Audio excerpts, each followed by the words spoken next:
I still don't see anything like crazy. It looks like it's happening. It looks like it's happening. It's always our moment of truth. I see gotta go on speaker view. We're live. We live. We are officially official. It is live. Yes, I see it. Official. Everybody get over. We're going speaker view. Speaker view is up.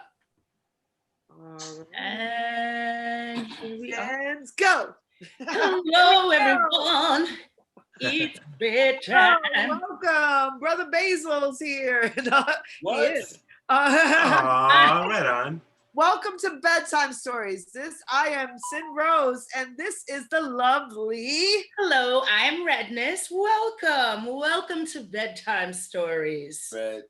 Thank you for joining us. We have two wonderful guests joining us tonight. We're super excited to have them. People that we love and you should love. You'll learn to love. You'll learn to love them, or if you don't know them, you should get to know them and get involved. Our guests tonight are Hector Romero and Kim Lightfoot. Please say welcome. Good evening. What's up, everybody? Thanks for joining us tonight. Thank you for joining us. Absolutely. Happy to be here. Yes, super happy to be here. Please, if you're here, tell a friend. Tell them, yo, join us. We're right here, right now. Yes, We're going live. Absolutely. Right. So please tell them to join us. Because we have to get into some do it what I said. Yeah. Yeah, it's good times. Okay. So, go how we doing? Doing great. Doing great. It's it's Tuesday. Who knows? There's a little chill in the air. How about that? The little chill in the air. It's freezing, and I can't stand it. No, yeah, it's too much already for me. Absolutely. It's freezing. I'm in Georgia, and it's like 90 degrees every day. I love that. Today when I went out, it was like really 78, 75, but it was breezy, and it felt good, right? Yeah. Oh, nice. How long you been out there? About a year and a month. Okay, and you enjoying it? Beginning of July. Yes, we like it. Nice. Like it. Yes, right. No, it's great. I was in New Jersey since 2002. Okay. Coming from Brooklyn, and I just got tired of New Jersey. New Jersey was kind of, Yeah. Well, the cost of living too in New York, in the tri-state area, like you go to, I'm sure where you're at right now, you're paying a fraction of what you were paying. Right. Yeah. I'm balling out here. No, I'm joking. Good. You know Todd Terry? Todd Terry's out there. He's in Atlanta. I didn't know that. Yeah. He's actually opened up a restaurant, I heard. Yeah. In Atlanta. Yeah, I did not know that. I didn't know he was. Yes. Oh. I got some feedback there. All right. Yeah. Todd is in Atlanta. It's incredible. He loves it down there. That is crazy. I'm in McDonough. Atlanta, actually. There's so much that. So, like, I like cities that have like some cultural awareness or some cultural activity and movement. Yeah, that's the city. Absolutely. Do you mean the Blacks and the Latins? Yeah, man. I used to live in Houston, right? And when I lived in Houston, when I first moved there, it was like before Mark Anthony, J-Lo. It was before Ricky Martin. They didn't know what a Puerto Rican was. They were like, I'm Puerto Rican. They're like, oh, so you're Mexican, right? I'm like, I know, right? Oh. Yes, yeah. So, it's nice to have some like cultural diversity and cultural awareness. I mean, granted, that was like before the internet too, so I don't want to date myself, but. Right. Hey, Sin, where's your family from in Puerto Rico? My mom's side of the family is living in like Aguadilla and like Santurce and over that. My father's side of the family was from like San Juan. Okay. All right, right on. I'm from Ponce, my family. Yeah. I don't know if I knew that, Cynthia. I have family in Aguadilla. Oh, yeah. Oh, nice. Okay. Yeah, my family still to this day, we have property in Aguadilla. That's great. Yes, yeah. Uncle does. And my family in Ponce, yeah. My family had Campo de Caballo. Oh, yes. Yes, exactly. Yeah. Exactly. Actually, I'll let you guys know later. My family produces hot sauce in Ponce. Yeah? So I'll share later on the information. It's an amazing hot sauce that I think you guys will appreciate. Yeah. Give me some pique. Some pique, yes, exactly. Good pique. Yeah, All right. Well, I mean, there's your introduction. Let's get started. I want to. We didn't start yet. We're just carrying on. I thought that was it. That's a great start. Yo, Kim, that was quick and easy. No, but I mean, like, I could do this kind of like talking all night, but I really want to get into like why we have you here. So why don't we start with that? And just for those people who don't know you that may be here or maybe watching us later in the archives, why don't you tell us a little bit about who you are and why you think that we asked you to be here on Bedtime Stories tonight? So who wants to go first? I can pick you, but Hector, you go first. No, out of respect to Kim, not because you're older or anything. It's just I think that you are a New York, New Jersey tri-state legend. Yeah, tell the truth. That's what it is. And I know out of respect, and that's the way I was brought up. Seriously, straight props, and I mean that from the bottom of my heart. I appreciate that, bro. Seriously, Likewise, seriously. Jesus, I mean that from. Look. Seriously. That's what's up. That. I know. Seriously. Yes. Thank you. Well, let's see. I think I'm here because I'm kind of a big thing. I don't know. That's all. No, I'm joking.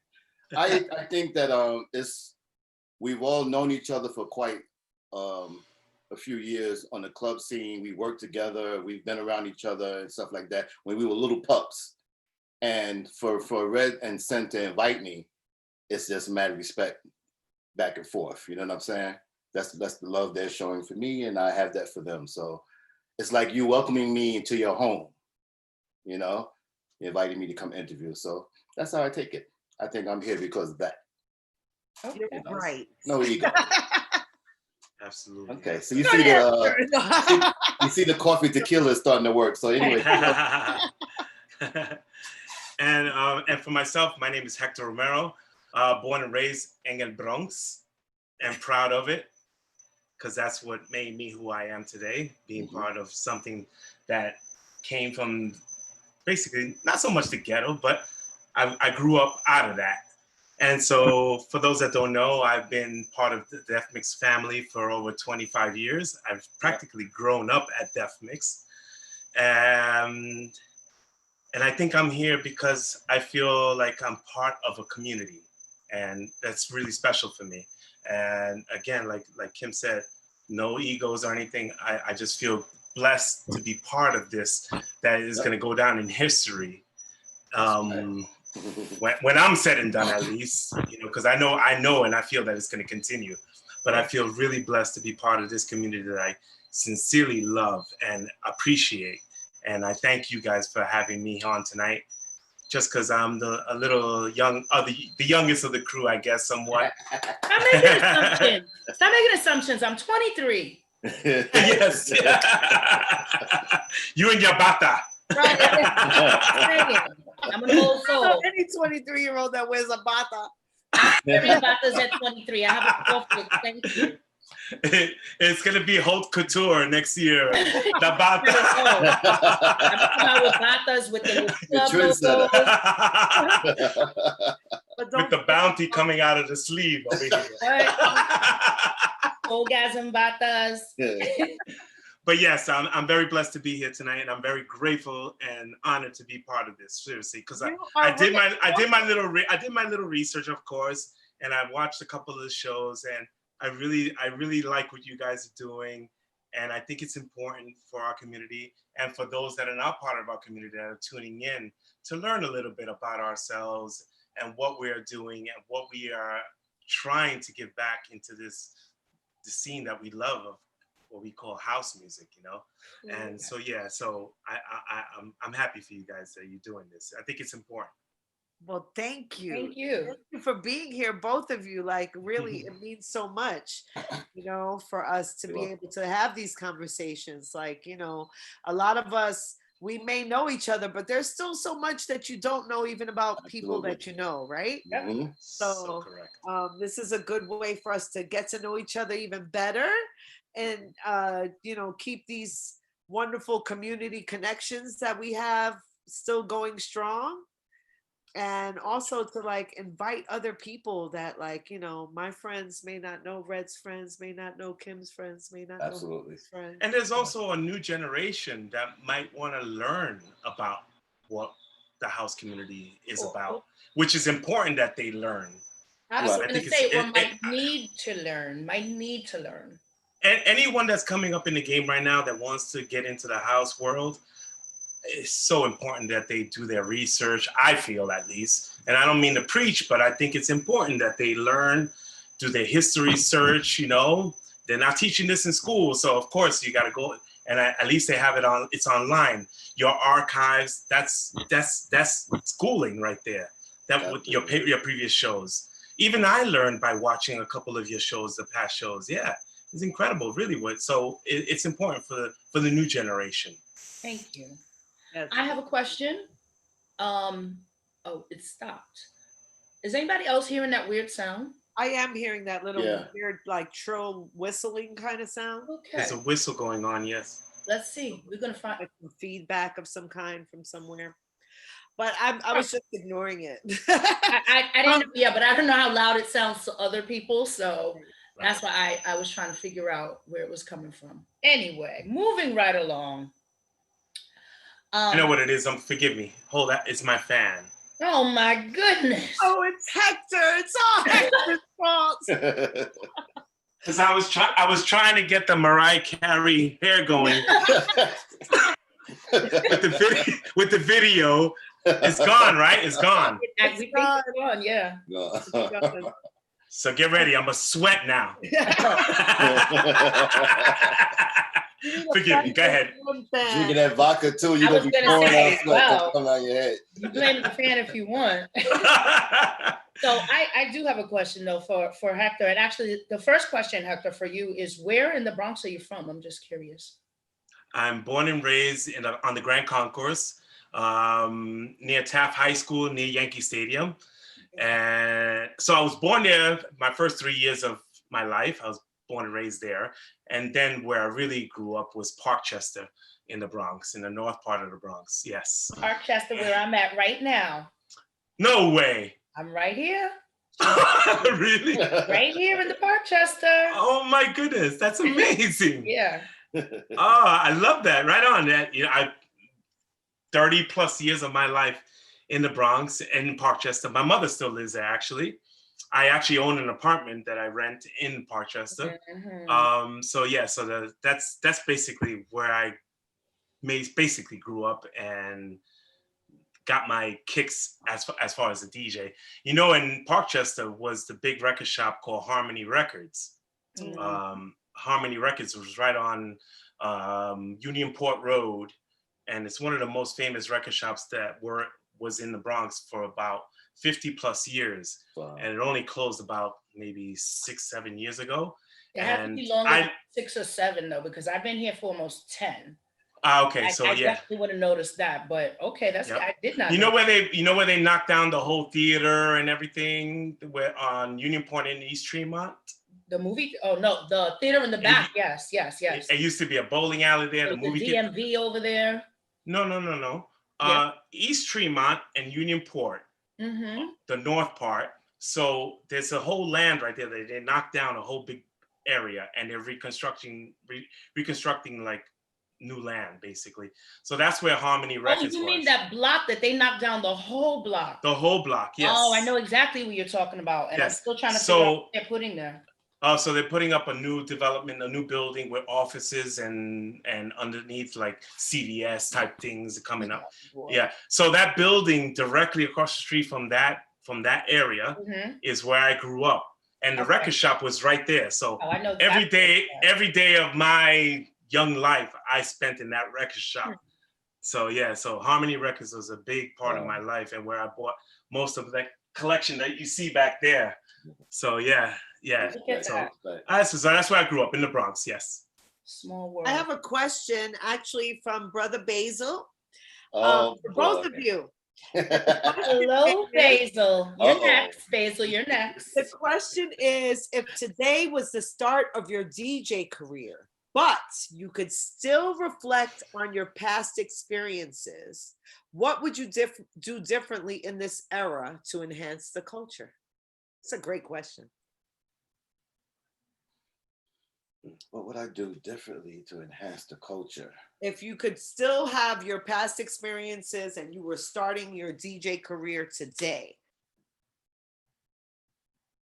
D Nice in the building. Nice. D Nice. What I did. That's a wow. Yeah, that's a broad question. I mean, it's a good question, but broad. Yeah. Yeah, absolutely. I could personally say what I would do different is, in my career, I will say this, and this is God's honest truth. I burnt one bridge when I was coming up. And it was because I was young and I didn't know any better. Mm-hmm. But you think twice before you do things in this business, because the community is small and it will come back at you. Yeah. So I don't know if that's really answering the question fully of what would I it's not fully answered, but I know that just think twice before you move and make actions in this business, for sure, because it is a small community. Okay. But what do you think actually could enhance the culture in general? Right. What do we need to enhance the culture? I think, because clearly, there are things that we could do, right? So one of the things that I always say is something that we could do to enhance the culture is like keep this communication going with our youth, right? Because they're the ones that are going to keep the torch alive. They're going to keep it alive. Sure. Absolutely. I think that when we do go out and party now, and the parties that we are throwing and I'm DJing at, there aren't any 20-year-olds in the club. These I don't see that much, or hardly any. But when I was partying in those clubs, I was 20. Right. And we all were young. Like, there was a young crew that went out, and then we grew up. So now there is no other young people to me. It's just us at the party. We're all old, we're a little heavier, and we're a little, can't move as much. And that's still great, but we're not bringing the young people, they're not turned on by the music. So I try to, that's true though. You don't think that's true? I don't. And I know, because I'm gonna have to go. I don't think that's true, because I'll give you an example. Party like Funkbox. No. The reason why I love that party is because we have the youth and we have people our age and even older. Okay, There's an exception. Yes, it's definitely an exception, and I know about Funkbox. I don't mean there aren't any young people. There's nobody on the scene. If I said that, I should have clarified that. I don't mean there's not any, but I think that when I go out, I don't see a lot of young people at the parties. Unless I go to Funkbox or unless I go to Expansions, and that's it. You don't really see that much, but when we go out, there's not a lot of young people. And I just think that when I was young, it was nothing but, we were all young. Right. I totally get it. And I agree with you. But I also I know what Cynthia's talking about. Funkbox, Soulgasm, they have the youngest crowds of the parties that I know of our parties. I think one of the things, Kim, is that your particular party is an older party. And so what happens is that the older people then follow that party. I would struggle to get any of them to come to a Soulgasm and some of them to get to a Funkbox, because they're like, oh, that's for the kids. We separate ourselves. And that's a problem right there. It's not the young people separating from us. No, right. I remember when I used to do guest spots at Funkbox, I used to be honored to play for them. So it was like, never get it. I used to never play for that demographic. I couldn't remember, like, what I'm playing for the people that I see all the time online. Now I'm here at the party and I see all of them and they're young and they want to hear what I'm playing. That was a great I was blown away when I got invited down there.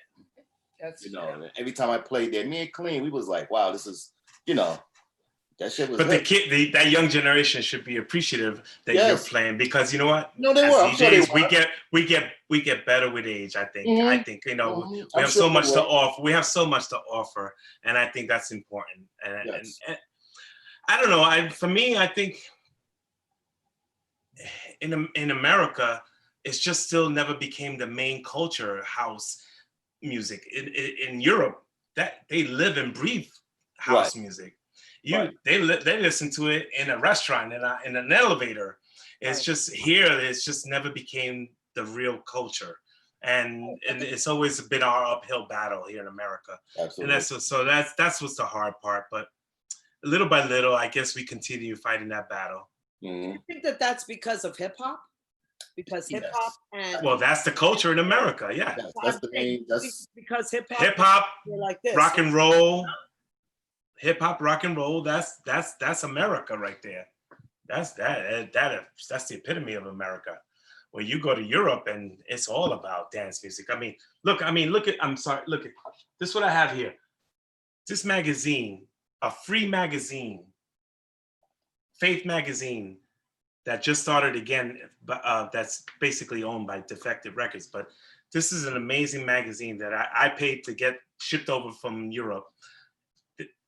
Stories beyond stories about the club community, house music, even the roller skating, amazing article on roller skating and what the guys that interviewed people from roller skating back in New York, not in Europe, because roller skating culture came in New York, that's for sure. So we don't even have a magazine to represent our community in America, really, not really. So this is why it's better in Europe, unfortunately, but that's how it is. So that's great. We can't get mad at it. We just got to keep doing what we're doing, and that's how it goes.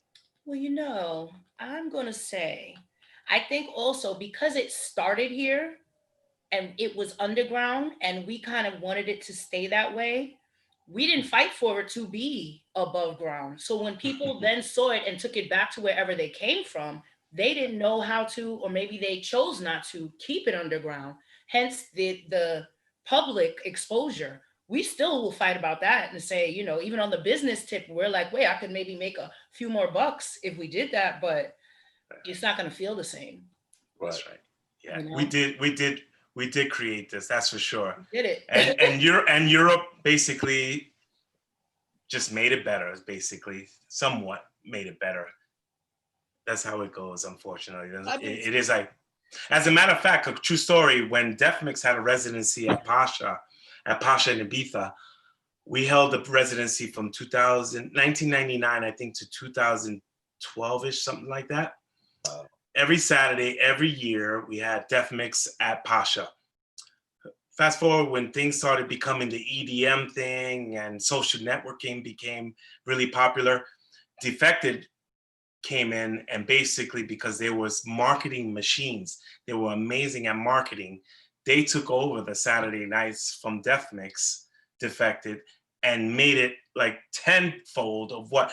But the problem was that Def Mix, we were so all about the underground, and we were from New York, and it was our own fault. It really was our own fault in hindsight, because we didn't spend money in marketing, we didn't spend money in communicating what we were doing, but Defected came in and they just blew it out of the water. And it wasn't that they basically took over us. It's just it just happened that way, basically. So that's marketing is everything. That's another thing why you have to spend on marketing to make people know, let people know what you're doing. Right. Blessings and curses. We did all ours without any money. So right. But if I was given the choice to like bring it to the mainstream or keep it underground, if I would want to bring it to the mainstream either, because I have it's like a part of me, right? But it also goes to a question that I like ask every guest that's here, and I want to ask you gentlemen, like, there's a moment in our lives where we have decided, because of some experience that happened to us, like, this is it. I am a part of this scene. This is a part of me. I got to do some more in this, or I'm going to be a DJ, or I'm going to promote parties, or I'm going to dance forever. Or what was that moment for you? If I may, for me personally, I was a Red Zone kid. I grew up at the Red Zone.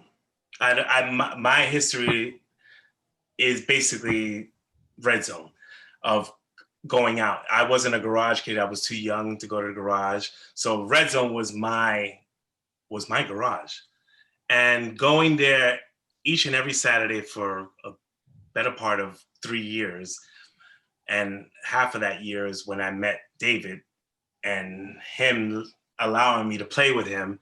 That basically solidified it for me that here I'm coming from because when you're from the Bronx, seriously, I mean this, it's like playing in Manhattan is like a big deal. And of course, it's still New York City. Mm-hmm. But it was just like, oh my God, I'm playing in Manhattan. And then I have my crew coming from the Bronx coming down to the city to come hear me play. That basically solidified me in the short story, basically. So that did it for me, yeah. Playing with David at the Red Zone. Nice. What about you, Kim? Repeat the question again. So what was the moment that made you realize that you needed to make this a part of your life, or that changed your life, and that you were like, okay, I'm officially a club head, or I'm officially going to be a DJ, or this is a part of me? I would say back when I met Ray Hands. Like when I met Ray Hands, I just moved to Park Slope from Brownsville. So even though I was I was a DJ when I was in Brownsville, mm-hmm. but I never really played at any really big spots and that whole loft scene and stuff like that. I just, like, what I wanted to do when I met him, it was a perfect match. He needed a DJ, I needed somewhere to play. And when I met him, it opened up so many, not just doors, I met so many people by being there. And that always, it just kept going. And then I can't even tell you when it started. It just started and I just took off. And it was just like crazy like that for years. And it was no way I could say, well, I'm not going to DJ anymore, because I was so into it and it was so easy for me. I didn't even have to have a sound system, because I came right in that era where you could just go to the club and play. The equipment is already there. It used to didn't be like that. You used to have a set when you go play and doing gigs. You was a mobile DJ. It was like now you don't have to be mobile. So when I came on, I was just getting gigs, and I was just bringing my records, boom, boom, boom, and it just took off like that. That's amazing. And I had a 9-to-5 job, well, 7 to 3. I worked for New York Transit, and I had, I was home by 3 o'clock, weekends off. So I had gigs on Wednesday night. I was at the Sound Factory Bar on Wednesday nights.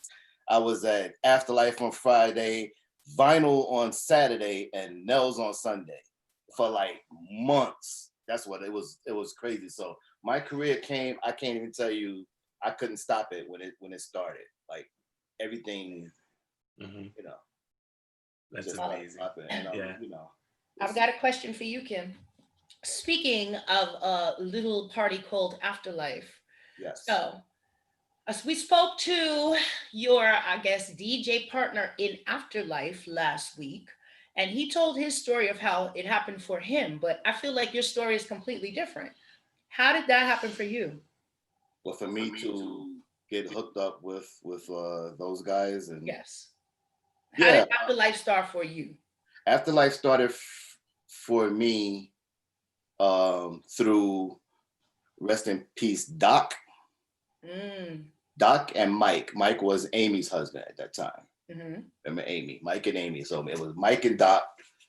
Those are my boys from the club, from Vinyl and everything. And they called me and they said, hey man, these brothers from Newark was doing this party in Manhattan. And then they was, they came to check you out one night, and they want you to just come through and meet them and, talk about maybe doing like a guest spot. It wasn't like, they want you to play all the time, It was like to come do a guest spot. I was like, oh, okay, let me check them out. And I went down there and checked them out, and I met Kaleem, I met Rama. They were setting up. It was early in the night, and they were playing music, and there was no one in there, and we just bonded. We was dreadlocks, we was smoking, we was playing the same music. When I walked in, he was playing George Benson, Nature Boy. So that was like I always tell that story because it was a moment that was a song that Corey and I used to play in our bedroom when we were younger back in Brownsville. And to go out to a club and hear somebody playing it, warming up, I was like, oh shit, he's playing what we play. Like, you know, so when I saw that we had a like-minded spirit when it came to music, and by hanging out for a couple of hours, you know, we was cool. You know, then he gave me the opportunity to shine, and that's what it was. And the rest is history. The rest is history. I have a couple of questions in the chat here. The first one, actually, I'm going to do a tag team because both of these questions are for Hector. The first one is from Carlos Mena, who asked, how did you learn to DJ? And the second one is from Justice, DJ Justice, and he's asked, he said, Hector, you've already were live streaming before this whole outbreak and all of this quarantining situation. How has it changed for you? So first is, how did you learn to DJ? And second is, how do you feel about it? Right on. I learned to DJ in 1982. I was 12 years old, and my parents were very social. Every Saturday we would have people over our house, or we would go somewhere, hang out. My parents, basically, the beer and cigarettes, that was them, and the salsa music. That was basically, so we would go to a friend's house in Co-op City in the Bronx, and the people that we were at, their son was a little older, and he had equipment, and I would go in his bedroom and like, what's that? And I was 12 years old, kind of intrigued.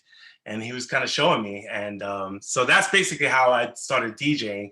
I learned how to DJ through him. But after that, I really started DJing at 13, and I got a job at Carvel. I was working scooping ice cream at Carvel, and I saved enough money to buy my first pair of SLB 1200 turntables, belt drives, yeah, with the little knob that you had to do the pitch control, and basically, for the most part, taught myself to DJ.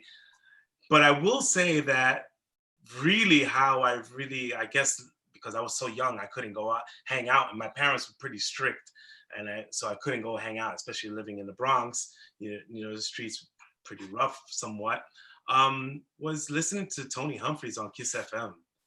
And I've always told him, Tony, this story that I've recorded his tapes and listened to them and basically just listen to him ride mixes and his style of mixing.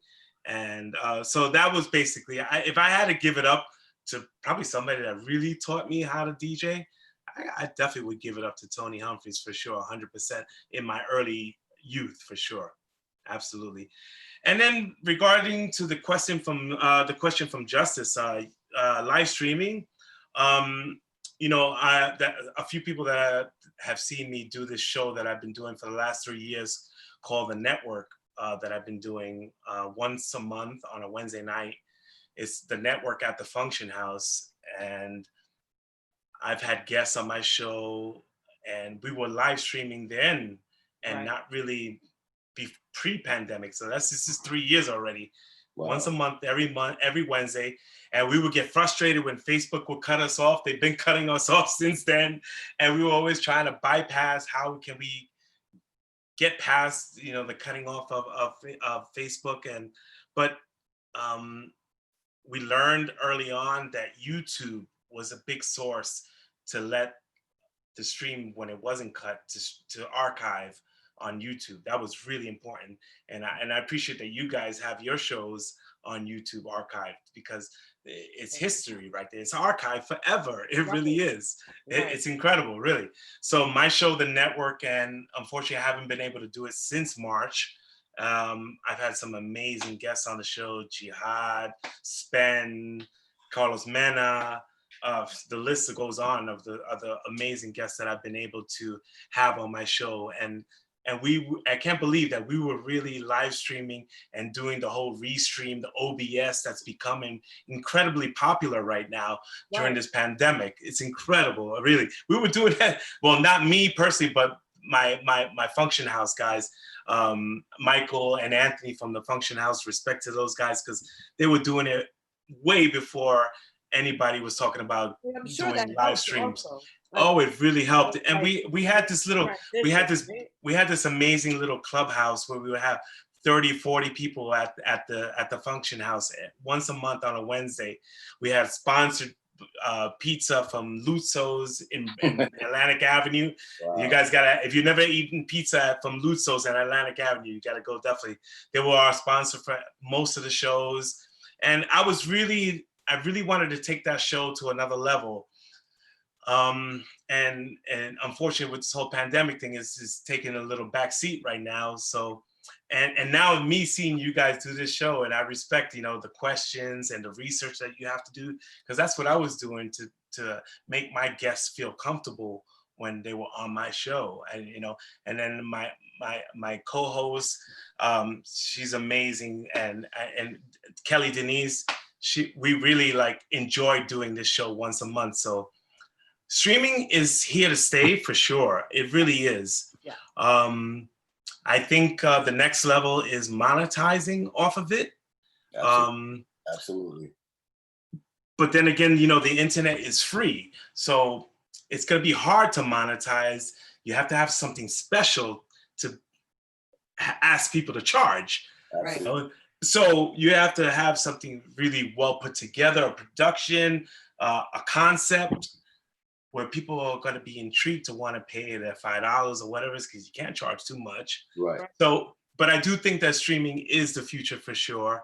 And I'm excited about it for sure. And I've got my little setup down here in my basement of my house. I've got, backdrop going on. I really have set this up to try to make it, because it's important that you present when you go live streaming. You can't be a DJ showing the background of your bed undone. You can't do that. It has to be, it really has to be somewhat special for people to want to watch you. So I don't know, it's here to stay for sure. Even if we get back to regular clubbing, I think that live streaming is here to stay. It just has to be improved, and it'll get better for sure. Yeah. Oh. I agree. Well, Kim Lightfoot, I have a question for you.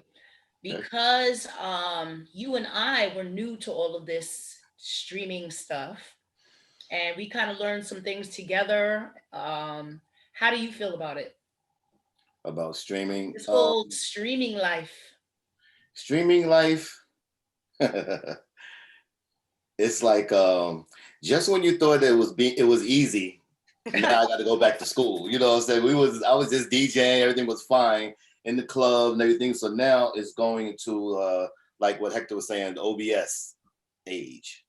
So it's really interesting. It's taking me a little while to get, knowledgeable of all the technical things. I have a lot of help.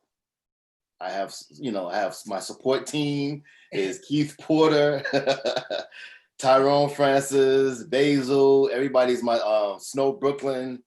Everybody's been my support team and trying to get me streaming. Actually, the show that I did with you, that was my first streaming. I know. Remember? Yeah, I remember. I was planning on doing a show, but I wasn't ready. Mm-hmm. Like this room that I'm in right here, it was just all my equipment was thrown around. Since we moved here, I didn't never set anything up, so I didn't have anything to play on, anything like that.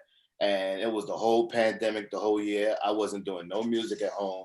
I was just chilling. Like it was, trying to deal with that. Then I started, thinking about, maybe I should do a little this. Then I was like, I should do a Sunday show. And I was, so I had all the ideas started coming right away. And then I asked my friends, what they think. I asked her, what do you think? I asked Basil, what do you think if I should do it? Everybody was like, man, go ahead. I asked Spinner. Spinner was like a big cheerleader. He was like, man, they want to hear you, Kim. They want to, he was like that. So It's true. That's what happened. And I think that my Sunday show is something that I always wanted to do since I was a kid in my head. It's so good. It was. It was. I grew up on the WBLS, Hal Jackson, Frankie Crocker, Ken Webb, that era, and what they used to play on Sunday. What Hal Jackson used to play on Sunday, it was called Sunday Morning Classics, and he played salsa, gospel, jazz. Yes, he did. That's right. He played everything. And the long versions. Yes, absolutely. Yeah. And when I was growing up in our household, we had the radio, we had music on all day long. So we was doing our chores or doing whatever, and that was like a soundtrack. So I always had it in my mind. I wanted to be a radio DJ when I was a teenager. I wanted to go to school for broadcasting. I wanted to be like Frankie Crocker. That's what I wanted to do. Amazing. So I always thought that I would love to play somewhere and I could just play like that for people, whether it was be a lounge area, a loungy thing, or a tea party that starts maybe at 12 o'clock or in the morning, you know. And I'm living my dream on that, you know. Absolutely. On doing the Thursday night show, I'm just jamming, you know. I can't wait. I'm sorry I missed him. I'm tuning in. Sunday show is me playing everything that me and Corey played. Well, I keep saying Corey. Corey's my twin brother, Corey Lightfoot. Corey and I played everything in our bedroom. We was always looking for new music and just looking at the record spin around and reading the cover and knowing all the producers. We knew everything. We was like in school with that shit. So what was the first record you bought with your own money? Misdemeanor by Foster Silvers. It was on a 45. What about that was my first purchase. My first 45. First 45. And I think the first, Okay, I know that song. it was just a misdemeanor. Yeah, I know it. Yep. That was like I feel good about myself. Yes, that was like 1975. Yeah, something like that. Amazing.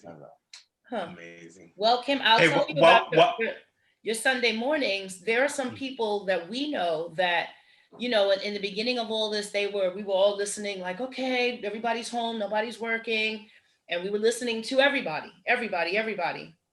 And now a lot of that has slowed down some. But some of the people that got overloaded were just like, I don't want to hear the same stuff. Or I don't want to like doom, doom, doom all the time. Like right. I've gotten them to tune into your Sunday. And I'm like, just trust me on this. It's appropriate for Sunday morning. It's what you want. Yep. Wow, Everybody agrees. It's great. Right on. It's so great. Thank you. I can't wait. Yeah, I can't wait to listen. I like it. The whole pandemic thing, I always felt like I used to see a lot of guys streaming online and people would kind of clown them and say little, you know, comments here and there and like that.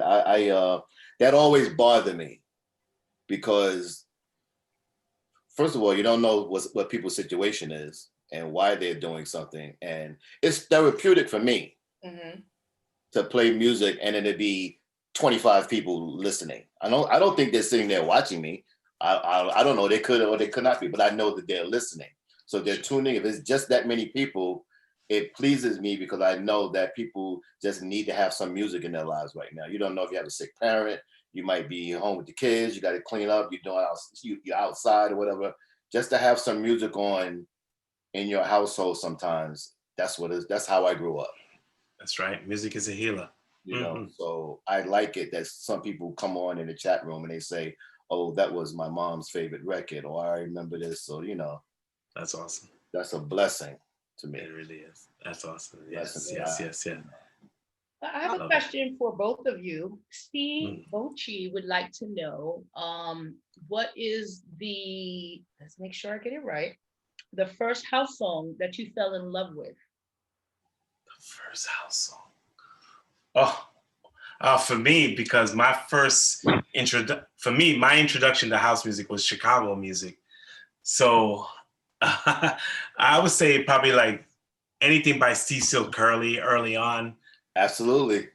Yeah. Because growing up in the Bronx, I was a hip hop DJ first. So, and that's 83, 84. But 84, when I joined the record pool, VIP record pool, Al Pizarro's record pool, is when I started to get house records from Chicago. And I was just like, what is this? This is just like amazing. So Shadows of Your Love, see all that kind of stuff. Anything from Chicago, that's my introduction to house music for sure. So anything like that really solidified it for me for house music. Well, if you're talking specifically about Chicago house music, because we were listening to dance music, which we call house music now. You're talking about specifically Chicago house. Me, that's me personally, right. Hector. Yeah, absolutely. What was your song? What was yours? From wherever. I think if it comes to Chicago house, it was "Music Is the Key" by J.M. Silk. And I remember when Blaze came out with "What You Gonna Do for Love," and Boy Jarvis had Visual, and had the Music Got Me. That was house music. I mean, I didn't call it house music then, but that was dance music back then. But now we call all that house. That's right. I was exactly that before Chicago house even came along. I was already in that groove. Exactly. Yeah. Oh, if I may also, I did the whole thing from hip hop to what we call Latin hip hop, which was freestyle. I grew up on that. That was actually my claim to fame early on, and how I broke out from being in the Bronx, built up a following, and made it to Manhattan. So freestyle music, that was big for me also. But as far as house, it was all about Chicago for me. And then I found out a little bit after about the Boy Jarvis stuff and the Timmy stuff. And I was like, yeah, this is house. Yeah, that's right. This is it basically, but I always thought that it was all about Chicago first, as far as house music. But okay, Red and Sen, I have a story. Okay, go. Story is that since Hector talked about when he started DJing and stuff like that, what he was playing, Corey was always always the DJ. I wasn't the DJ. I was the MC. So we weren't doing hip hop back then because they didn't call it hip hop. So we were doing break beats. So we was finding beats on everything, and we was, cutting, scratching. We had a little routine, and that's how I started learning how to DJ, by doing that first. And then Corey started with, he had the Technique 1600s. With the little the twisting pitch control on the top. Yes, sir. So, and they were direct drive. So those were our first direct drive turntables. So he taught me how to mix, how to keep it on beat by just turning it and slowing it down, not touching it. It took a while, but I just kept watching him. And that's how I started DJing. I started learning how to spin. I wasn't really DJing anywhere at that time, but I was spinning in the bedroom. And we started making mixtapes, and we would take them and put them on the box and go outside, and everybody in the projects could hear us. They could hear me on the mic, and Corey was doing his thing. And then our tapes, and we just got popular throughout Brownsville. That everybody wanted our tapes. And we was doing house parties, community centers, and wedding receptions, and we had a little hood famous back then for a little while. We go to last week's catchphrase became because you were the shit. I was the shit. I think I thought I was. I wasn't the shit. Trust me. In Brooklyn and in Brownsville specifically, everybody had gigantic sound systems, and it was a bunch of DJs out there. Yes. My childhood was fantastic musically, because I grew up in the era of all the block parties and everybody bringing a system out. I went to see the Disco Twins. I remember when the Dance Masters was in Van Dyke's projects. My man, Dr. Love, that's from Brownsville, who me and Corey worked with, carrying his equipment. We learned so much stuff from him. Wow. My pedigree growing up, I saw Grandmaster Flowers. We used to borrow Grandmaster Flowers speakers. He used to lend us speakers to do gigs. So we did gigs with him. Amazing. And Grandmaster Flowers was like a beast on the turntables. I'd never seen nothing like that in my life. And he was just spinning with his hand. He had the Thorns. The Thorns was bouncing up and down, and he had the lights going, and he was turning the light dimmer down, and he was mixing at the same time. And me and Corey was like this. We was like, wow. what the? So we went home and we started. We did the same thing. We went home. We soaked that up. We was like, oh, so I'm going home. We went home. We was That's up. awesome. Yo, it was. I was. That's good. great. And were you also? I think you said before you were a mobile DJ as well. Yeah, I was a mobile DJ with my brother. I didn't have the sound system. He had the Okay. system. I was basically working for Corey. He had me working for him. I didn't even realize that until years later. I love it. I didn't get no money out of it. You know, no, that was my brother. We was twins and we was doing it together. My role was the MC and to assist him doing whatever he's doing. But his job was, you know. Hey, Kim, so who kept the collection of records then? He has. If he was a DJ, did you keep his collection? Nah, yeah, we stole each other. We stole each other's music from time to time. I still have some of his stuff here. He still has some of my stuff there, you know. Really? Nice. Yeah. That's cool, man. Yeah, we both have our own, you know, we have our own little collection. Also, he kept his then. Oh, for yes, the most yes, part. yes. Nice. Does he nice, still nice. play? Yep. At home. Wow, I mean, listen, really? Corey could come out right now and play in a party and rock a party. Well, I'm clicking away. Yes. You heard it here, folks. Together, both of you. He played with me at Frank's, not last year, 2 years ago when I had my birthday party at Frank's. Corey and Herb was my guest DJs. I feel like I was there for that. Yes, he opened up that night and he didn't play for months and he didn't touch anything and he came in that night and he did his rock the house. Amazing. Nice. So Yeah, cool. it's kind of like muscle memory. Yes, you don't And forget. very quickly, Kim Lightfoot, who I sometimes call Lightfeet, DJ Winnie C wants you to know that they appreciate the things they learned from you in DJing, about DJing in college. That is all. DJ Winnie C Yep. was my Farmingdale University college roommate. Nice. Wow. And when I went there, first time I was away from home in Brownsville, I was living on campus. He was my roommate. He was already in a DJ crew called the Master Jammers. And when I told him that I DJ a little bit at home, he was like, oh man, you got to come check us out. So he brought me, I met all his friends. Then we became the Master Jammers and we were doing gigs on campus. And Winnie is nice on the 1 and 2s still, but we both learned from each other. So thank you, Winnie, for that, man. Mad mutual respect. And, you know, I miss you. Blessings to you and your family. And thank you for always tuning in on Sundays and checking me out, man. I really appreciate that, my brother. Very cool. That's amazing. Yes, sir. That is. Nice I have one. two questions that are super quick because I feel like you've answered one of them. The one that I feel like you may have answered, but maybe I'm wrong, is from Brian Polite. And it is, have you and your brother, Corey, collaborated on music? So have you produced any music with your brother? No, I haven't. That's something that he and I always had talked about. And it's kind of my fault because I didn't pursue the production thing as like now in hindsight, I think I should have earlier.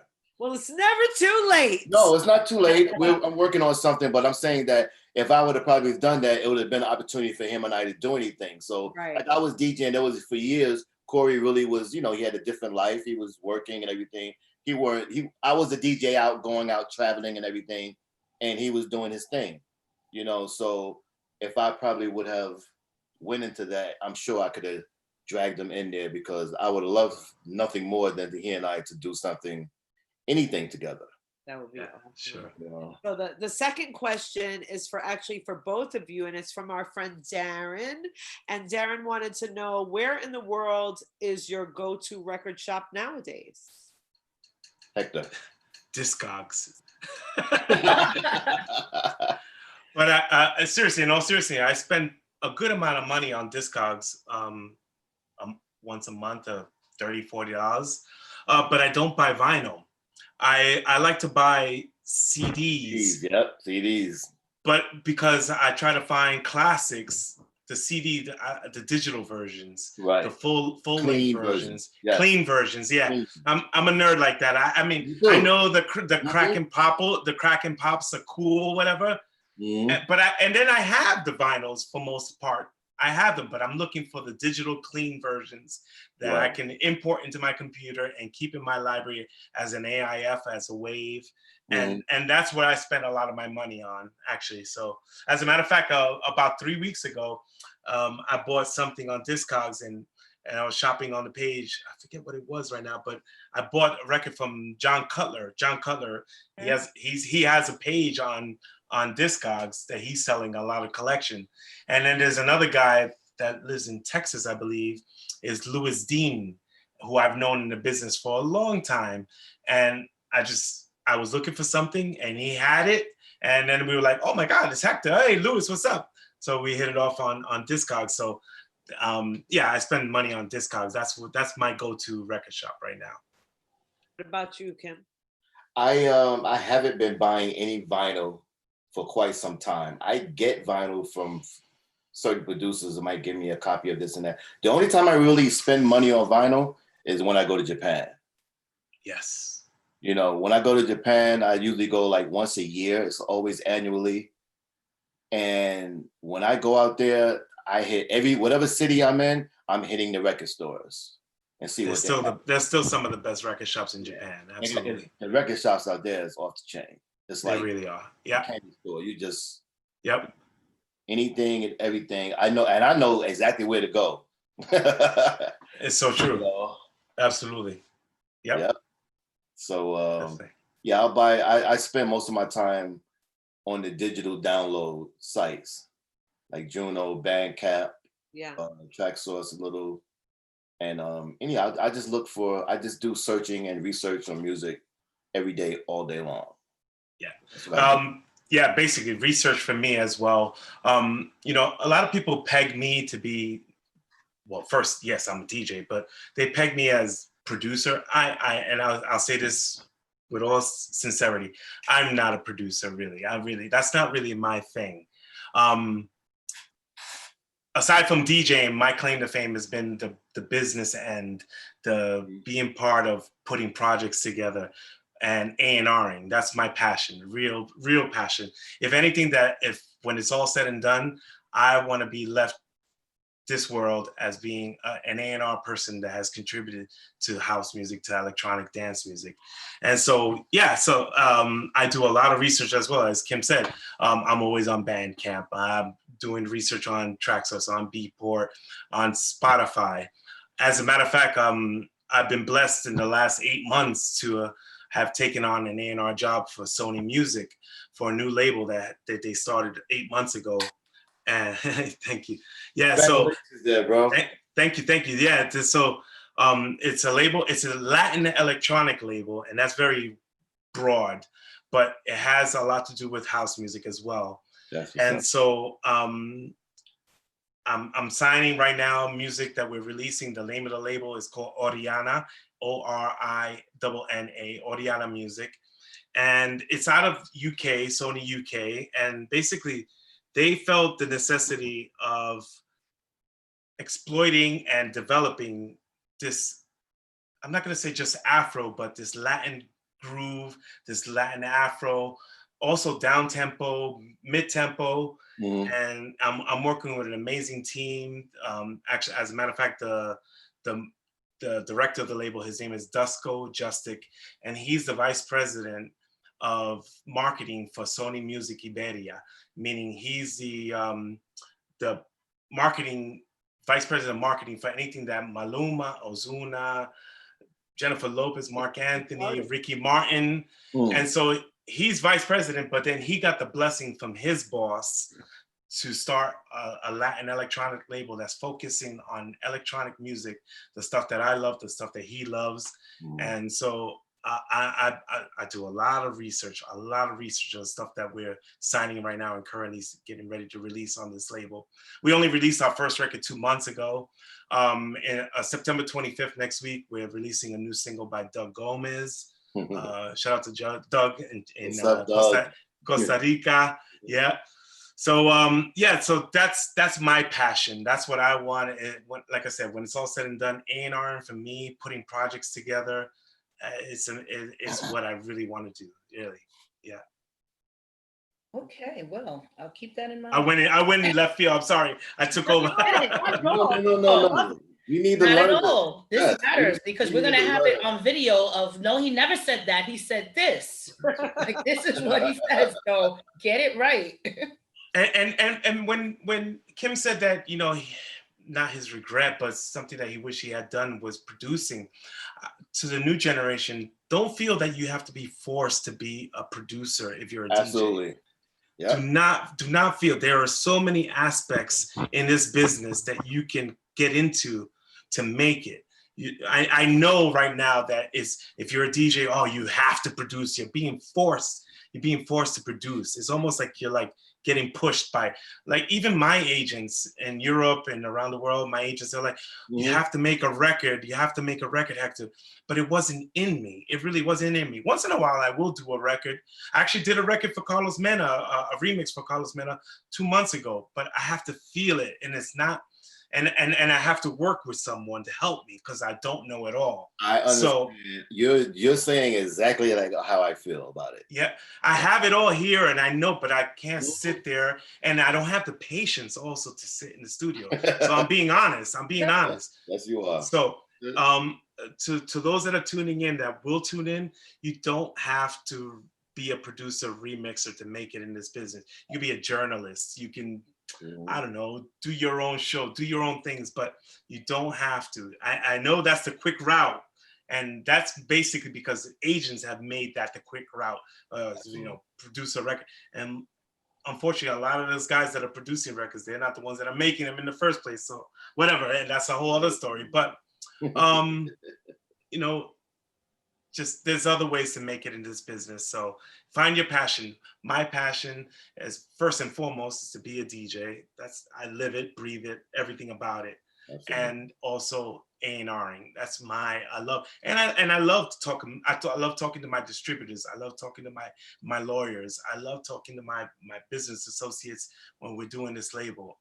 I get those are my kicks in the business. So, and I've been doing that for 20 plus years with David, and God rest his soul, Frankie, when he was part of, when he was around with Def Mix. And, you know, I was blessed to learn a lot through the Def Mix family, and they're very happy for me on my next step in my career. They were like, we're so happy for you because you deserve that.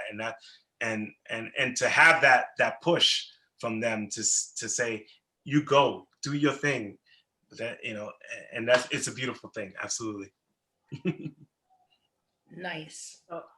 You have a question, Rad, or can well, my questions are for a little bit later.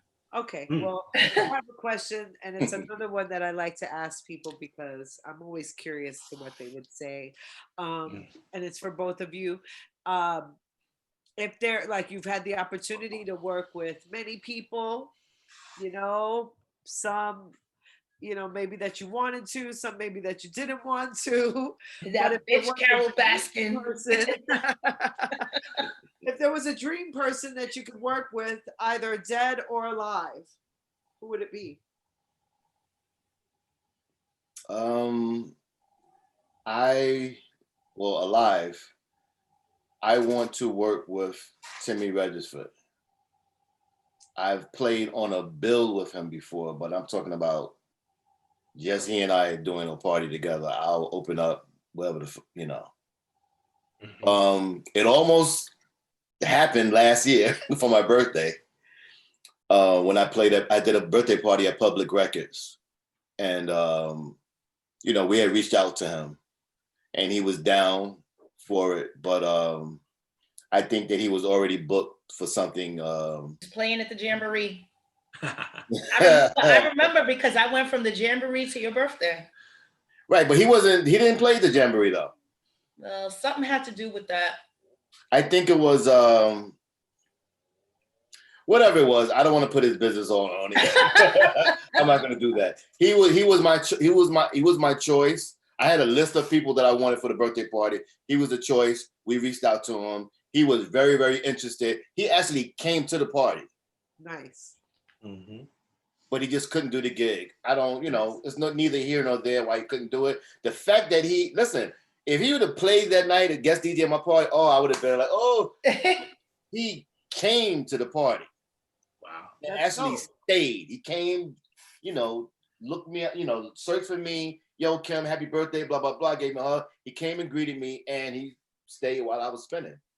Nice. So that was, that kind of was, I ain't say it was bigger than him DJing there, but it's kind of up there. That was real special to me. So very nice. For me to dream of somebody I will want to play, I want that to happen someday, Put it into the universe. Yes.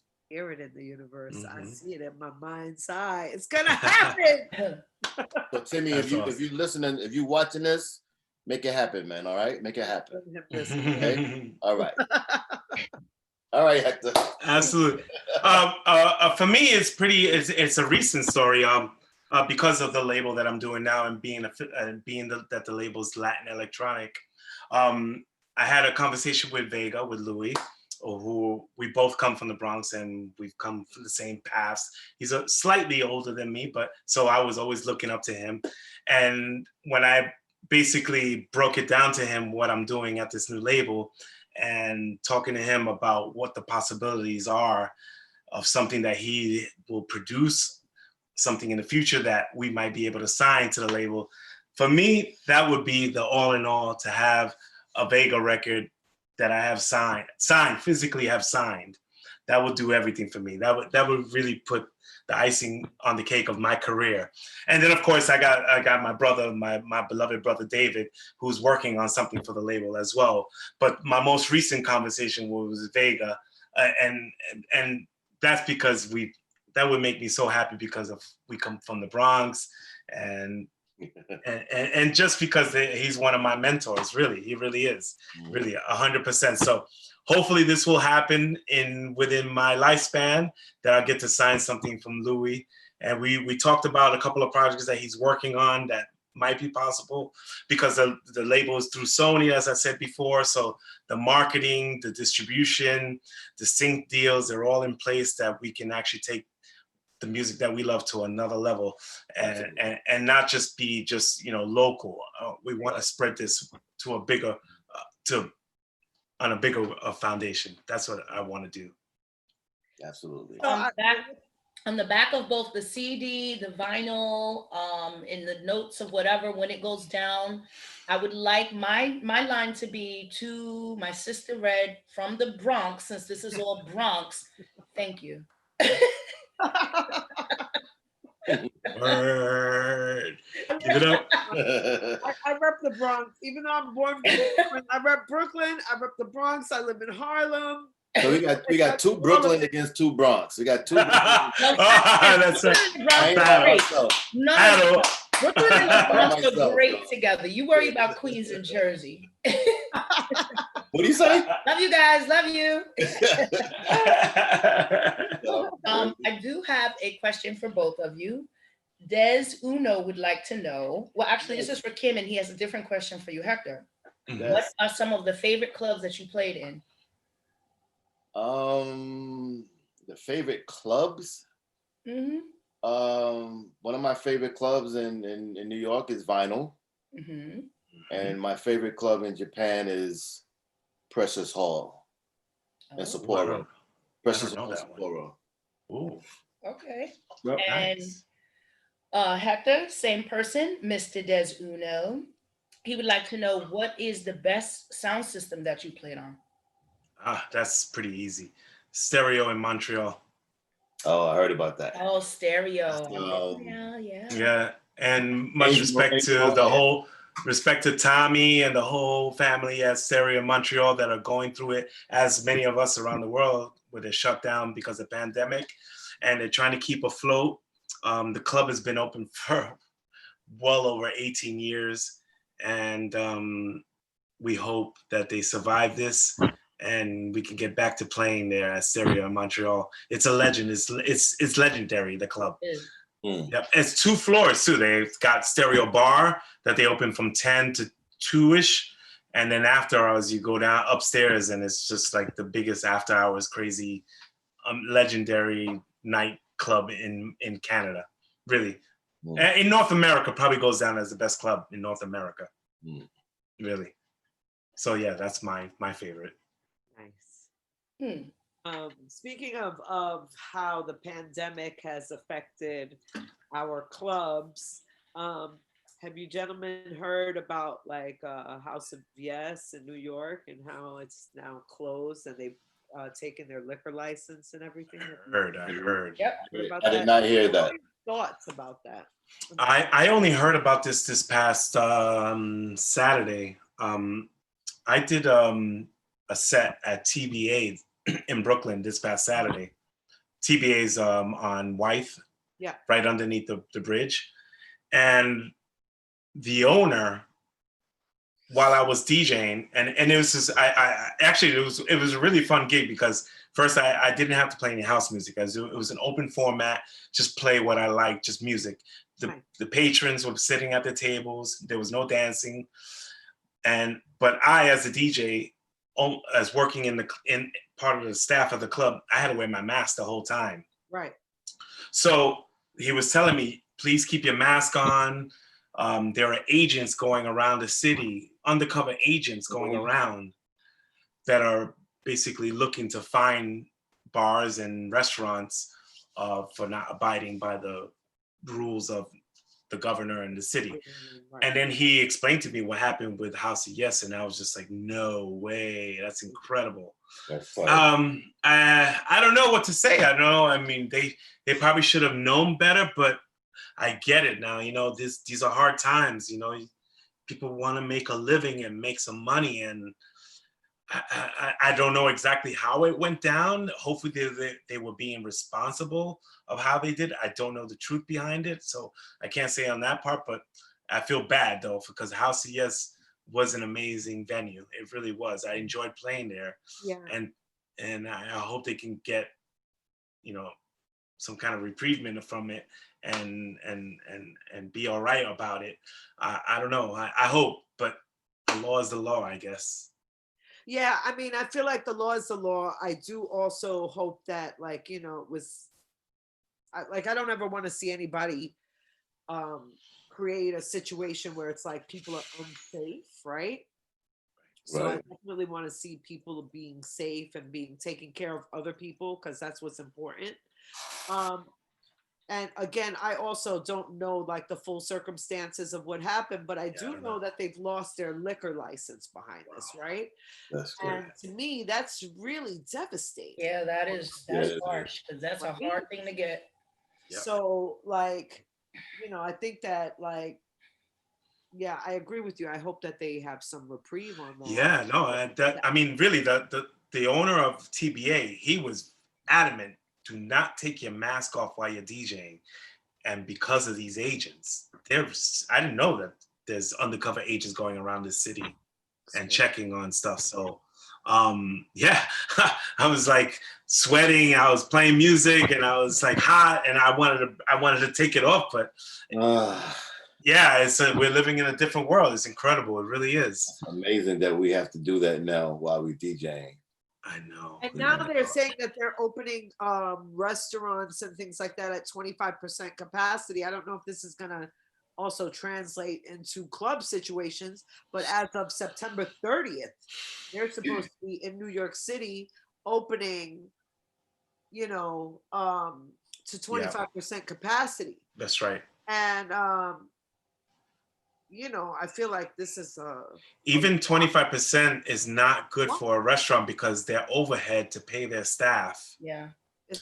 Just to open up, to buy the food, to pay their staff, insurances, and 25%, it's not cutting it. It really is not. You can't survive on that. You can't survive on that. So I sympathize. And now we're going into the winter months where they can't do outdoor dining. Yeah.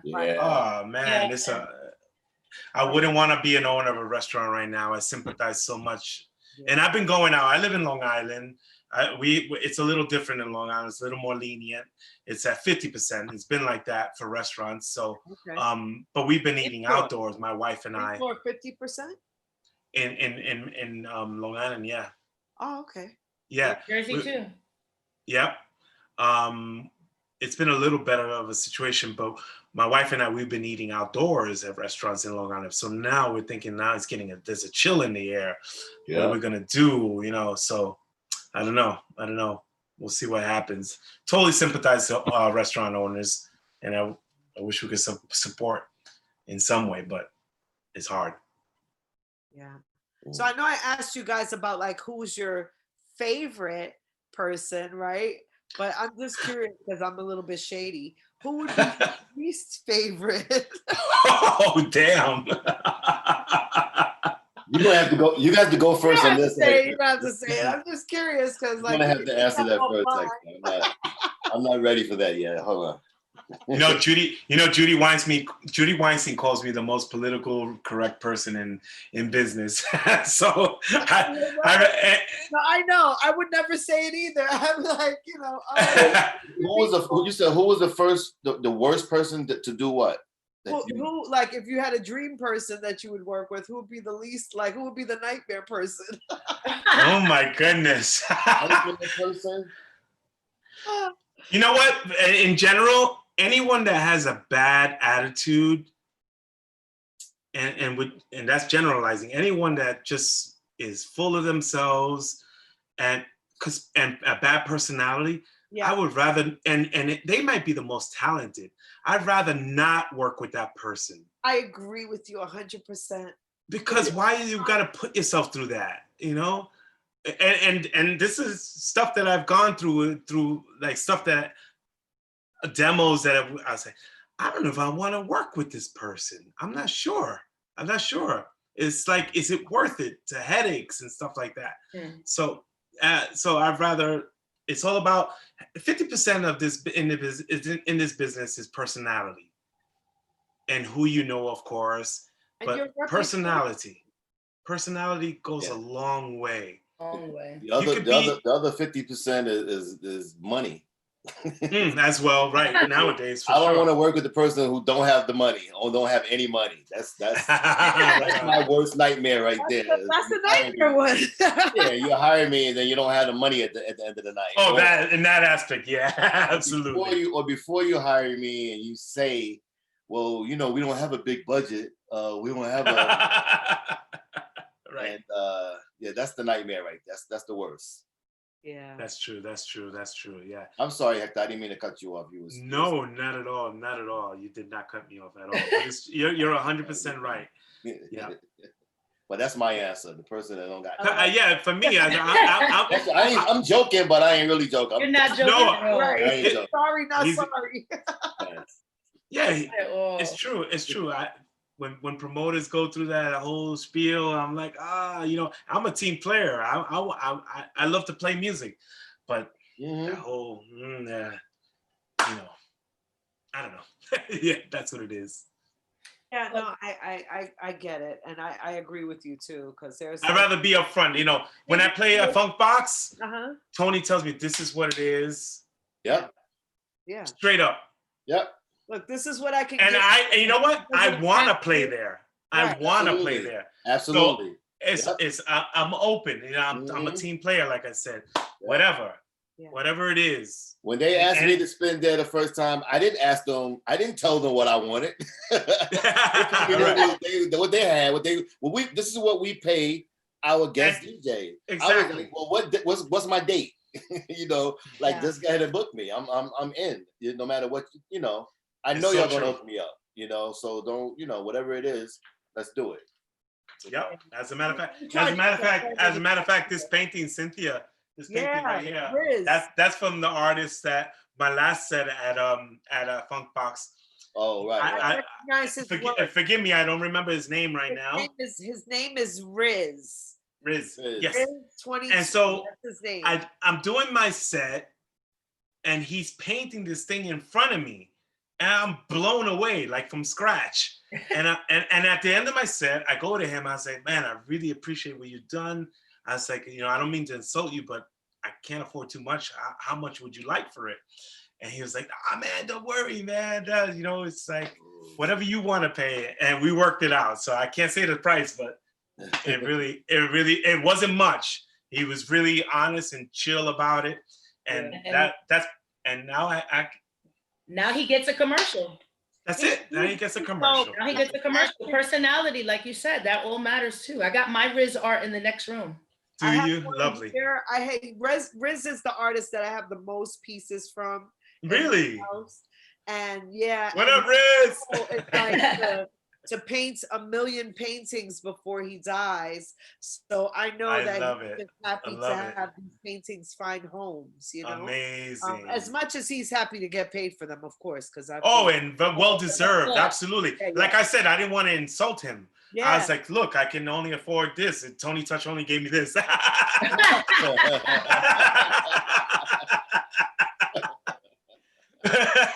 But yeah, so oh good, yes. So I would love to ask you, gentlemen, if there's something that you have coming up or anything that's happening in the future that you would like to share with the folks that are watching, if there's something that you have going on.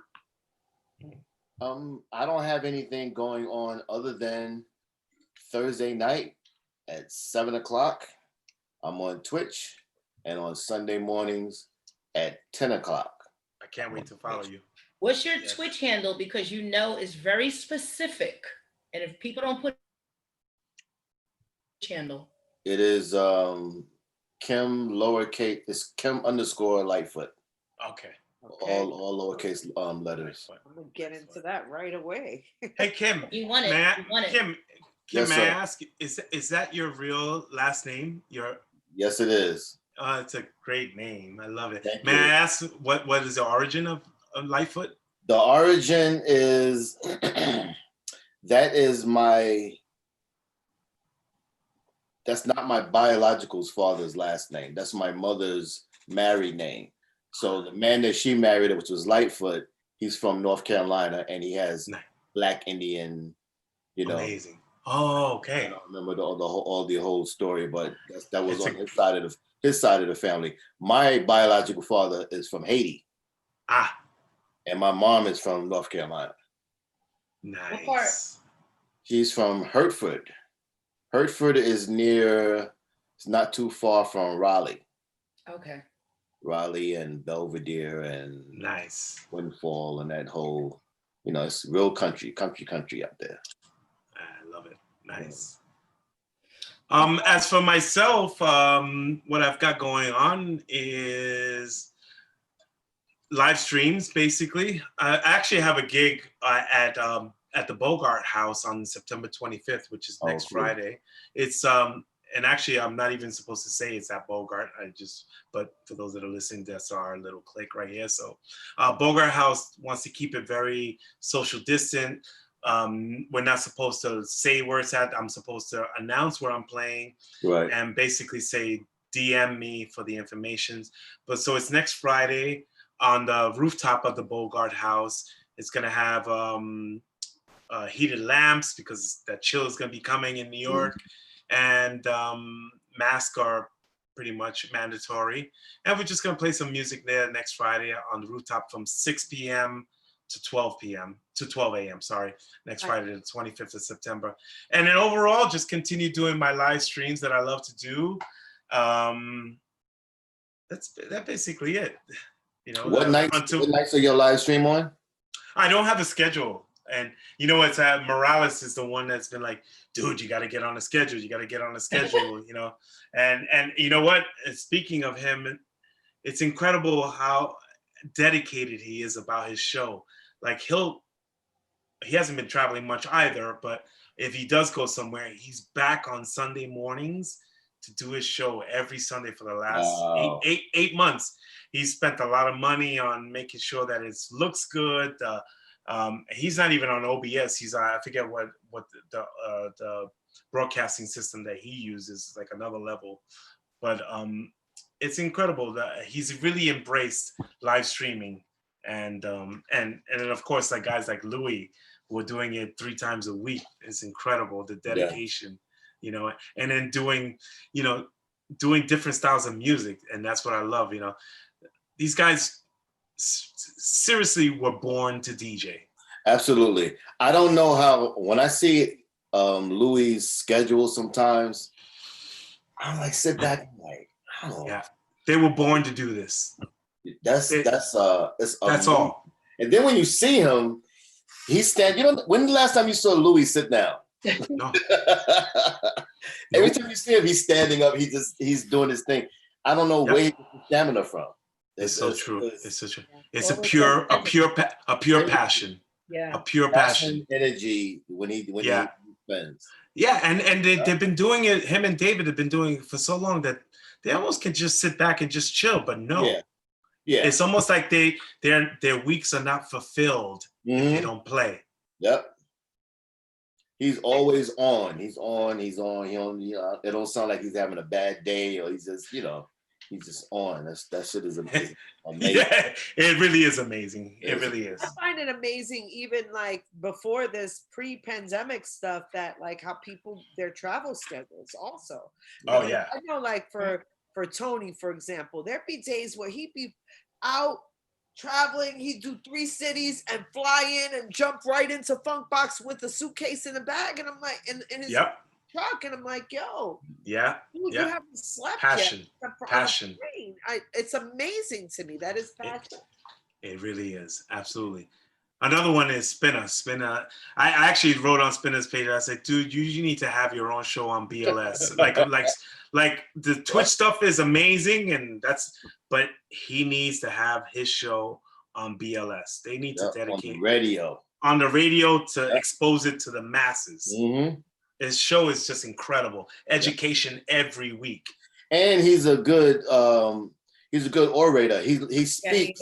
He's very knowledgeable about the music and what he's playing and what era he's from. And his whole demeanor when he's talking. I mean, I know him, and I'm like, I didn't know. I never used to see him on the mic that much years ago before we were streaming. When we were playing out. But he's really, really big on the microphone thing. Because he pushes me for, yo, Kim, you got to get a mic. You got, Yeah. And I understand what he means by that. He's like, yo, you have to talk to the people and relate to them when you're streaming. That's right. You don't have to talk through the whole stream, but at some point, pick up a mic. Actually, it's preferred. The fans appreciate that for sure, and that comes because I did over, I don't know, 15 years of mobile DJ work, so I was always on the microphone. But as far as when I started getting into clubs, we weren't never on the microphone. But now when I'm streaming, I get on the microphone. And it feels comfortable interacting with my fans and my friends and people that are tuning in, and they really do appreciate that. Yeah. I didn't want to talk on my streaming show. When I first said I was going to do this, I was like, everybody's talking. I just want to play music. And I understand that's what I wanted to do on Sunday. But I think that at some point, some certain things that you play, especially when you're playing classics, I encourage it. You might want to hold the album cover up, or say, especially if somebody passed away or something like that. You should try to pay tribute and say something, and turn the music down for a second and just let somebody know this song right here is special to me, or this is, that's what I want to do. Well, Kim, I do what feels right to you, but I will say, as a person who listens to both of your shows, which are not the same, right? Sunday morning is just really, really nice. You don't need to talk. It's just so you're talking through the music. Absolutely, Sunday morning, you don't say a word, and just as a listener, I'm like, oh, he's getting ready to stop, because we know by the songs that you're playing, like, oh, this is it, guys. It's about to be over. He's speaking to us right through the music. Yep. It's really, really it's just, I don't know. I love it. I love it. Absolutely. That's awesome. Look, I've got one last question for you guys from this guy named Des Uno that has got like 10 questions, but I'm going to choose one for you, Des Uno, because I like this question.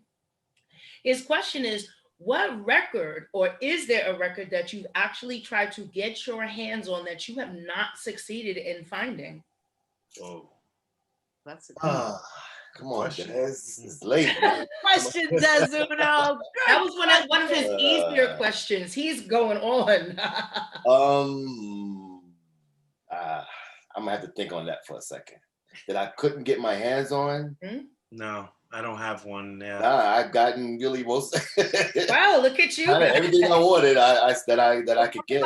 I recently was trying to find Chub Rock Treat 'Em Right 12-inch because I had lost my copy and I found it on Discogs. So I was happy about that. That was cool. I only paid like $12 for it. I was happy about that. That's a great question. That's the song we were looking for right now. No, I don't have. I'm sorry. That's a great question because what he said is like what he said about Discogs, what Hector said. Like even if there's something that we can't find, I can find it. Like the research to me is, I live for that. I do that, you know, that's digging in the crates. That's what we were always doing for years anyway, all my life. So when I go online and I'm searching for something, I like searching and I'll go through 10 sites to try to find it. I'll Google it. And I'll try to figure out where this thing is. What country This was my last purchase moment. The Art of Noise. Nice. Art of Noise album. Because I used to use this song Moments in Love a lot when I was mobile DJ, and the intro Moments in Love was big for weddings and Sweet 16s. So my vinyl was pretty beat up. So I actually bought this. I did buy another copy that's coming in the mail of this. I was happy to find it. It didn't cost me too much, but otherwise I don't have anything that I can't find. No white whales. No. Does anybody know what that means? No. Moby Dick. Moby Dick was the white whale that they were trying to catch. Oh. No. Personally, I don't know. All right. Nope. No white whales. Like it. I like it a lot. All right. Well, since you know what I was going to tell you guys, I wanted to people that are doing live streaming, I wanted to. This is like a free shout out to this company called Mevo. I don't know if you guys can see this. I don't know if you can see it. That's like a stand, huh? No. So it's on a stand, but this is a live streaming camera by the company called Mevo that just came out in April. And so it's a standalone camera. A couple of weeks ago, I did David's birthday party, and I used it for the first time. So it has the mini input jack from the mixer, the RCA into the input to the mini. It has an SD card, and I can go live from this unit. It's incredible. It's a standalone live streaming camera, and it's just everything about it. You can go on Twitch, Facebook.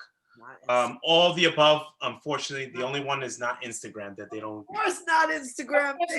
Try to hate on it all. Instagram. And you know, I can't hate on Instagram because I don't mind that Instagram keeps that thing different and just tries to keep it with the photos and stuff. There's other platforms, the Mix Clouds and stuff like that. You can go through OBS from this thing as well. That's great. It's incredible.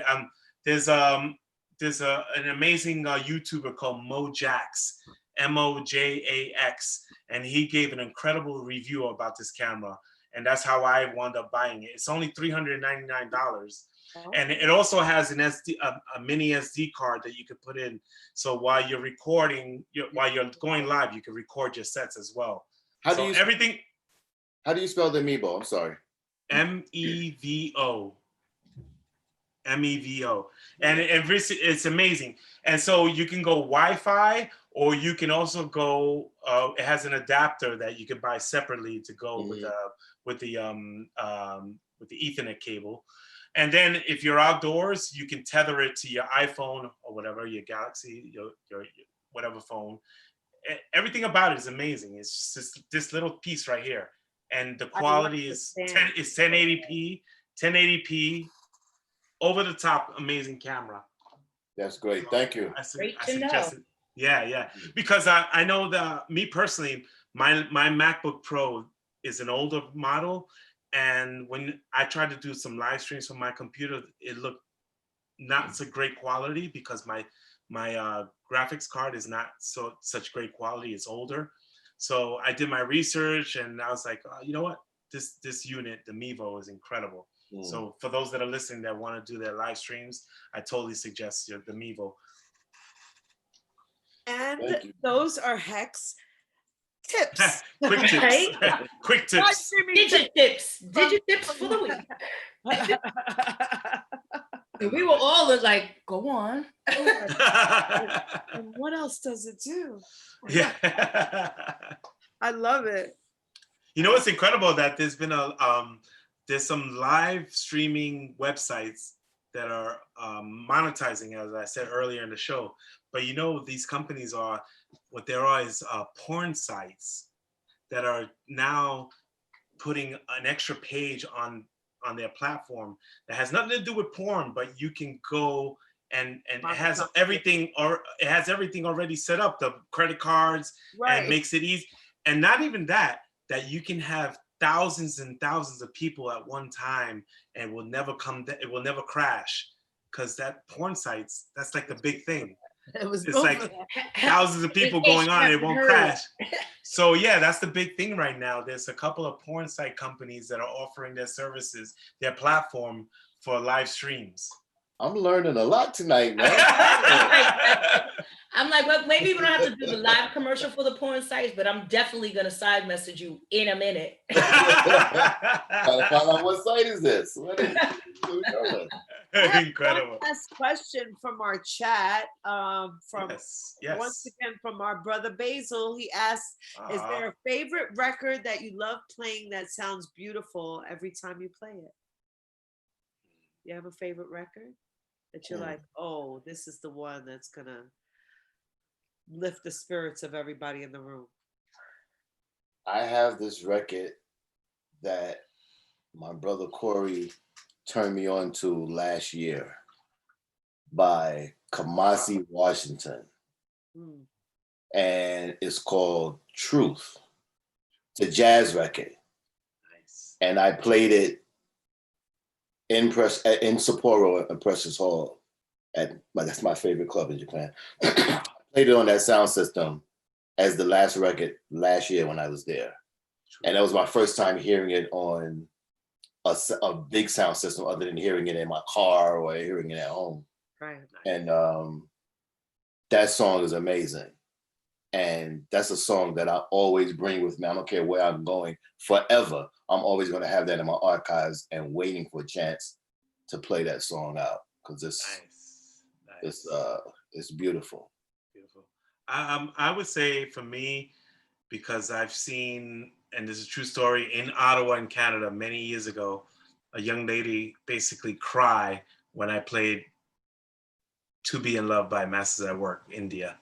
To Be in Love, late in the morning hours of the night, and a girl basically tear up from the emotion of that record.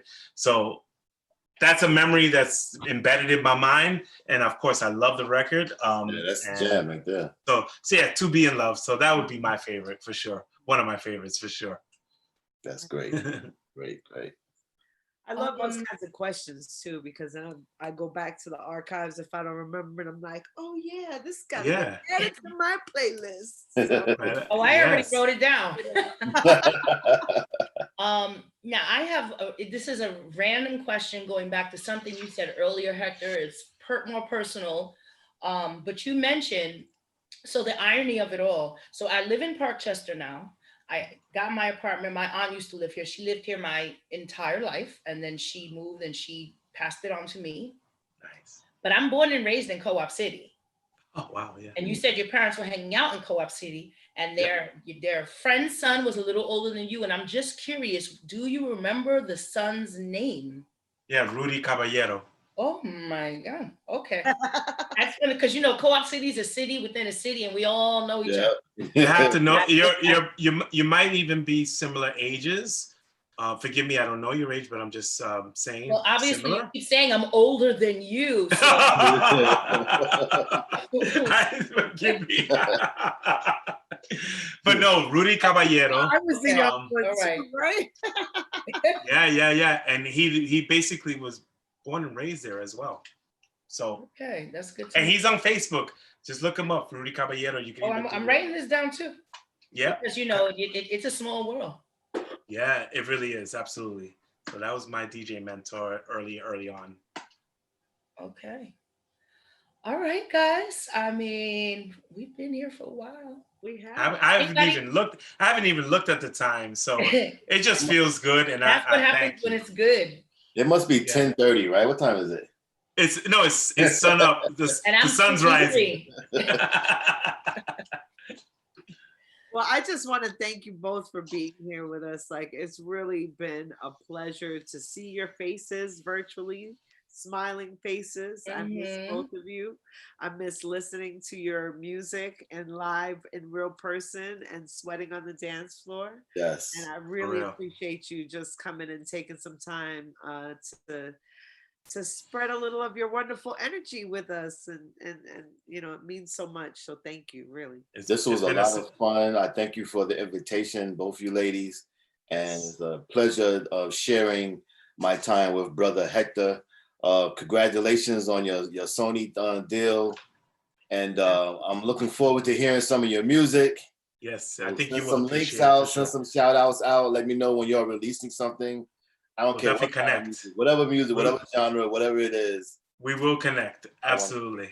Yes, sir. Yes, absolutely. And I know, Kim, that you used to go back in the day to when David used to play at the Ozone Layer. Man. Oh my goodness, that's how long you've known David. Yep. He had the beard, and he was skinny. He and no tattoos. And he had black hair. He had a black hair. He had a beard. And when I first walked into Ozone Layer, wow, he was playing "My Love Is Free," and when he was playing, he was rocking it. You know, turning the bass up and down. The place was just hot, sweaty, like this, and I couldn't see him at first because the sound system was kind of like in a corner. It was like a little closet. I don't know what it was, but he was deep in there, and you couldn't really see him from the dance floor. You know, I kind of cleared out the people. You know, he was tearing it up. How I wish I was part of that. Yeah. He's told me so much about it for sure. Amazing. Well, thank you as well to the ladies. I really appreciate you sincerely. Thank you. And also to Kim for sharing this time with me and some amazing stories. Thank you so much, man. Thank you so much, bro. It was great, guys. Let me just say really quickly, for those that were paying attention to Hector when he said where he's playing on whatever date, which I know, at whatever place, which I know, next week, do not just show up. He already said, DM, PM, do something. Do not just show up, guys. That is all. Don't get your feelings hurt. Thank you. Yes, exactly. Right. So this has been great. And my name is Red. And I'm Sid Rose. And this has been Bedtime Stories. And now it's bedtime. Night. Good night. Night. Muy buenas noches. Hasta mañana. Este perrito se va a la cama y los niños a la cama. Cha. All right. Is that the Spanish bedtime song? From Channel 47 at midnight. I know it because my Latin friends have sang it to me and taught it to me enough that I recognize it. I feel so happy with that. Yeah, so for those that don't know, real quick, every night around midnight on Channel 47, there would be this little animated cartoon that would just shout out to all the kids. Did it have chickens? Yeah, as well. Chickens. No. Dog. And he'd be like shaking his butt, and he'd be like, "All right, good night, Go to sleep. Go to sleep. That's how I grew up. Brush your teeth. Get your ass in bed. Adult programming to resume." Exactly. Yeah, exactly. Thanks, Joanne and Annette, for teaching that to me. That's great. Good night, everyone. Thank you for everyone that's tuned in. Thank you so much, guys. Good night. Love everybody. Stay safe. Thank you, Red. Thank you, Cynthia. Thank you. Thank you. Much love. Bye. Peace.